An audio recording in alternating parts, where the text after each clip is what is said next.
It's ladies' night on Worlds Collide, and I've been sick for 5 days now. This can only go well. Let's talk about it. It's burning down, it's burning high. When ashes fall, the legends rise. What's going on, everybody? It's your buddy, it's your past Phoenix, the YWC Reality Check, here with your very late April 24th Worlds Collide review. And like I said, this is the women's edition. We had the NXT versus NXT alumni. We had the battles of the cruiserweights. I think we've got a bunch of battle royals next week, which I may or may not review. I'm not gonna lie. Tonight's the ladies' night. Tonight we see the ladies of, well, 4 brands, because there's nobody from Raw. I think Raw took a look at the Worlds Collide thing and just said, fuck it, pretty much. I will say, right now, to make me unpopular, right, should I say it or should I not say it? This was better than Evolution. Evolution, everybody praised it just for what it was. I'm sorry, but that's what it is. You had the Bellas with Ronda Rousey. You had the Battle Royal where Nia Jax added to her body count. You had some NXT matches that were good, admittedly enough. But the 4 matches we got to, okay, much shorter show. Only 4 matches, spectacular talent, only 1 title really involved, but you knew that it wasn't going to change hands anyway. That didn't change the value of the match, and it was just really, really good. Sorry, as I say, I've been sick. Like I say, I've had a chest infection and a throat infection for 5 days. You guys should have had this last Thursday or Friday. You didn't, because it was hard for me to breathe, and I didn't have a voice. I dragged my ass out of bed Saturday to see Endgame and dragged my ass back to bed and then went to work Monday.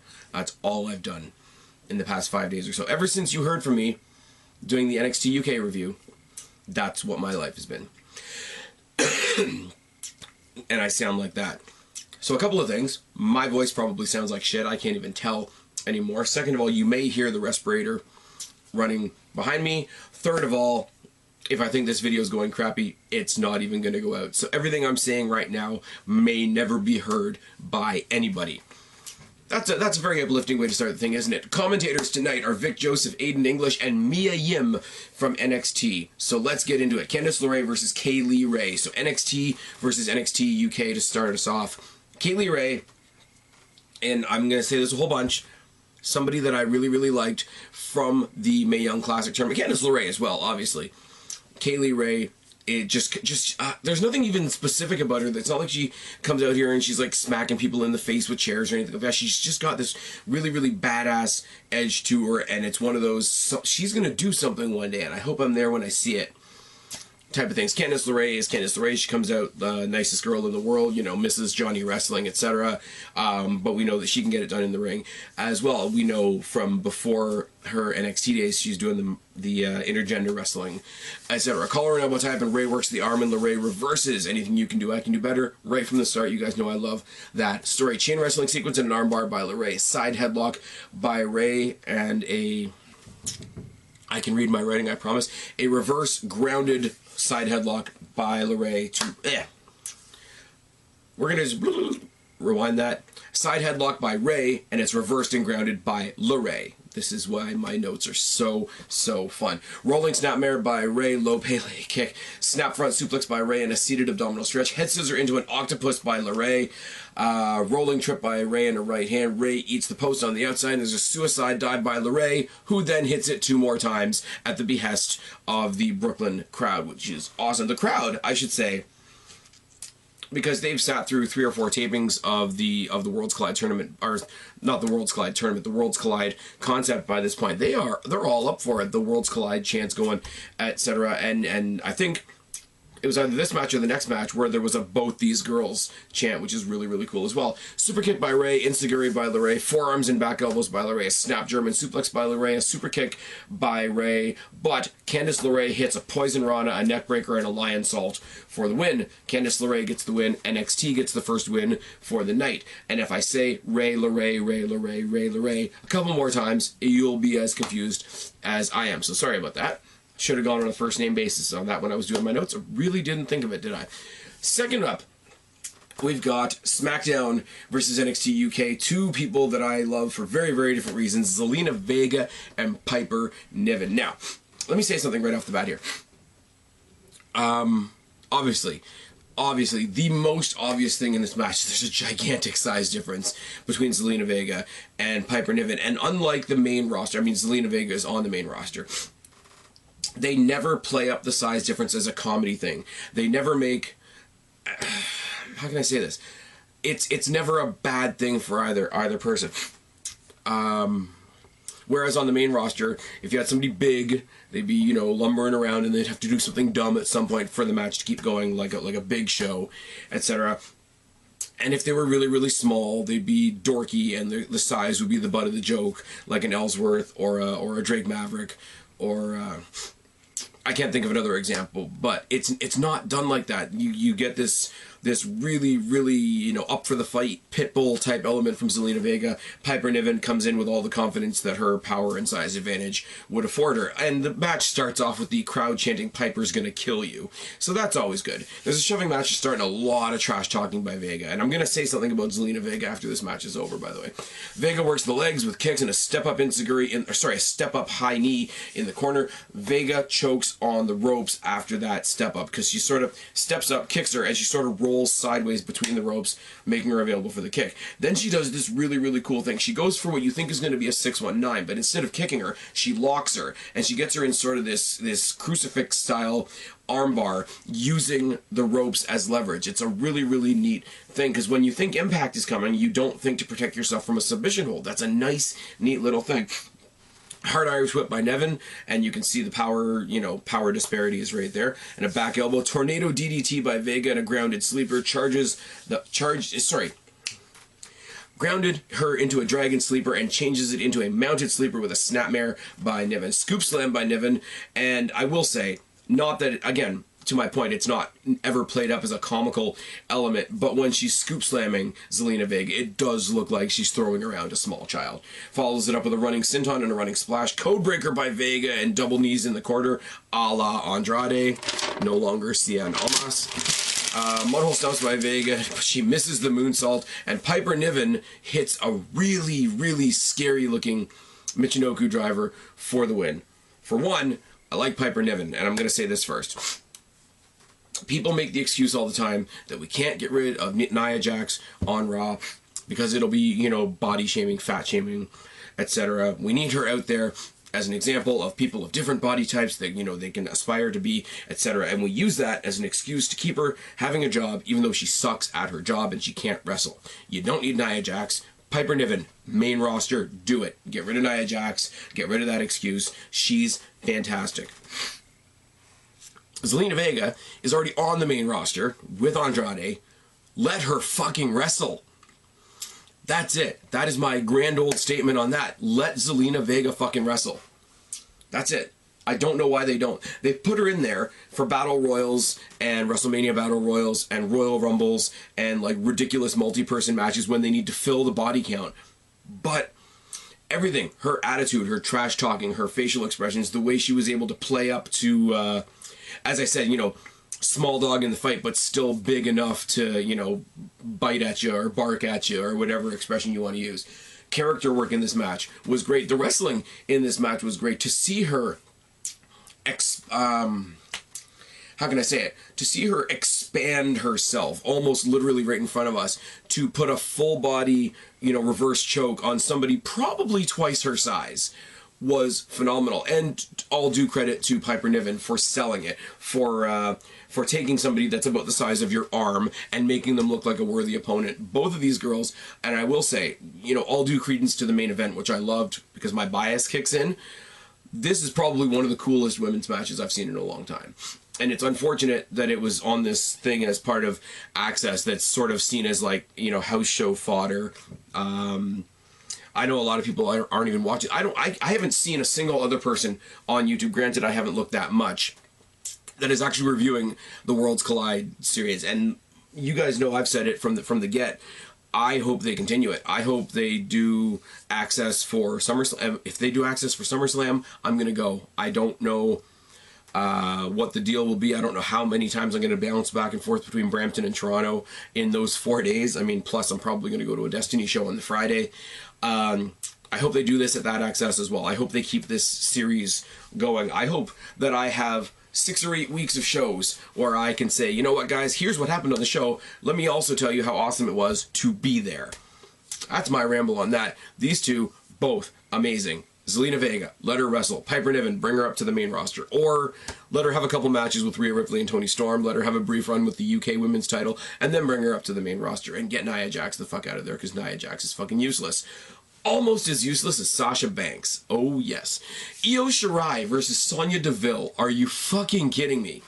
Match after match after match after match of fucking phenomenal women that WWE has on their roster and just doesn't use properly. This one's obviously... Oh, sorry, I should say Piper Niven winning that match gets us a point for NXT UK. I'm going to get a score sheet for this eventually. I just haven't done it yet because I'm just not that bright sometimes. Io Shirai versus Sonya Deville was obviously NXT versus SmackDown Live.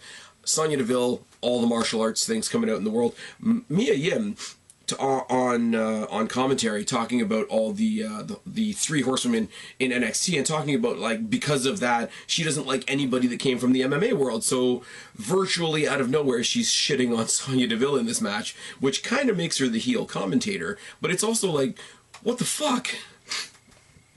Io Shirai, Sonya Deville, fucking amazing. Let's just go into it. I'm losing it already. I'm sorry for the voice, guys. I really, really am.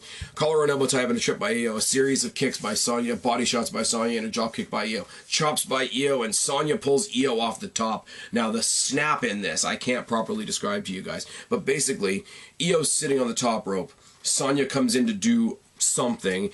Io goes to kick her, grabs her by the foot, pulls her off, slams her back and spine and head first off the mat. It's a nice, neat little bit there. Corner kicks by Sonya, a body scissor with a choke. Sonya works the fingers, sort of Pete Dunne style, as we know. High knee to the body. Sonya gets her in the body scissors again. Shots to the back. She's got her in the body scissors. And she just starts hitting her in the back. And then she eventually gets her, I think, in a key lock on the ground, which is great. Elbow drops by Sonya, and both women trade some punches. There's a snapmare by Sonya. Low sliding knee. Backpack sleeper by Sonya. Forearms by Io. 619 by Io. That seems to be the popular thing tonight. Top rope dropkick, enziguri by Sonya, spinebuster by Io, spear by Sonya. They said it was a double leg takedown. It came off like a spear to me. I don't know what to tell you. Sonya gets the win. SmackDown gets the win. So that gives us... What does that give us? NXT, NXT UK. Everybody's got 1 point. Pretty much is what we're going for here. Now, the main event.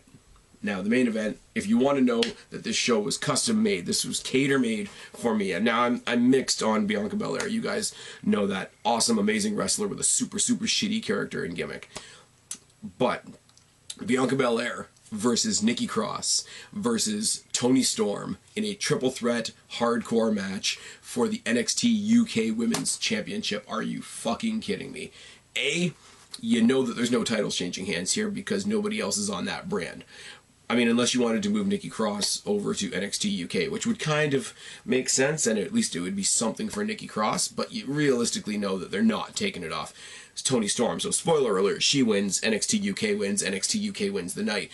But let's talk about Toni Storm's reaction to Nikki Cross and all her crazy ways and flailing around the ring and all the...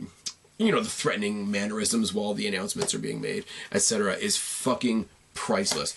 Cross attacks Belair to start off the match. Toni tosses Cross into Belair, and they both toss her out of the ring. Storm and Belair work on each other's arms for a while. Armbar, counter into an armbar, counter into an armbreaker, etc. Low dropkick by Storm, corner chops by Cross. Belair pulls Cross out, and they all get trapped in the apron and have sort of a mini scuffle on the outside within the skirt of the apron, which is one of those things that can either come off really well or can just look really dumb. I think the girls did it not too bad, and it's all good. Mudhole stomp by Belair, suplex, and they trade some punches with Storm. Backpack sleeper by Cross, jawbreaker by Belair. So, you know, the typical spot. Backpack sleeper gets countered into a backpack stunner. That's basically how that goes. Hip attacks by Storm on both women, side to side to side to side. Cliche as it is, she does them really, really well. Double clothesline by Belair on both women. Kiss of death by Belair. Belair and Storm trade some punches for a while. Belair eats the post shoulder first, which takes her out. Headbutt by Storm, or reverse DDT by Cross. But eventually, after a bit of struggle, Toni Storm gets the Storm Zero on Nikki Cross, and I'm sorry, with Belair out of the equation, there's the two women you want to see. You want to have a cross-promotional match at the next Evolution, at the next Survivor Series, whatever you want to call it. Give me Toni Storm, Nikki Cross. Put a belt on the line, don't put a belt on the line. Put a stipulation on the match, don't put a stipulation on the match. Do not care. Throw Rhea Ripley in there if you need a third person. Bianca Belair's had enough time in the spotlight. She can get out. This match was great. All three women put their work in. Every single match on this show tonight was fucking fantastic. I really do apologize for my voice. I really do apologize that this video is getting out to you guys so late. I hope you all understand that me with a little bit of voice is a little bit better than me with no voice a couple of days ago. This was really cool, and I will reiterate what I said at the beginning of this review, which is admittedly really short. This was better than Evolution. If you want to do another Evolution pay-per-view, you take the thumbprint from this show. This was great. The Candice LeRae versus Kaylee Ray, great. The David and Goliath of Piper Niven and Zelina Vega, brilliant. The striking and quick, you know, sort of strong style, shoot style, Sonya Deville, Io Shirai element, the triple threat with the unpredictable element of Nikki Cross, the over the top star power of Toni Storm, and the undeniable athleticism of somebody like a Bianca Belair.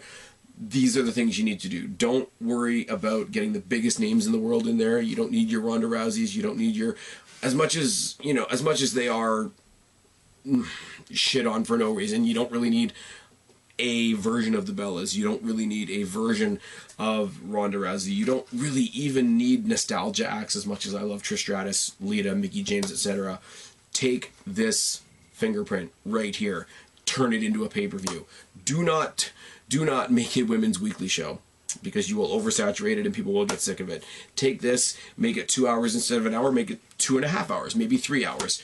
But do it the way they did it tonight. This was, as I say, this was a throwaway house show that was done in the middle of Access, in the middle of much bigger and better things with WrestleMania and TakeOver and all the other things that were going on.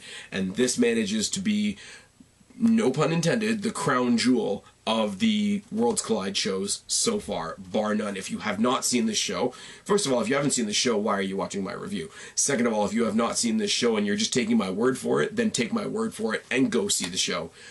No more voice left. Really sorry. Hoping to sound a little bit better by tomorrow for NXT. We got the debut of Kushida along with a bunch of other things. So I'm going to check out for now. I've been Spaz, your YWC Reality Check. Subscribe up there. Talk down there. Start a conversation. Keep all these conversations going. Don't be a stranger. I will talk to each and every last one of you later. But for right now, I am tagging out.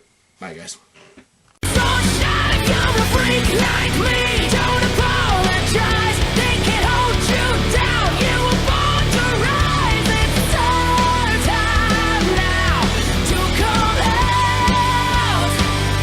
You're a freak.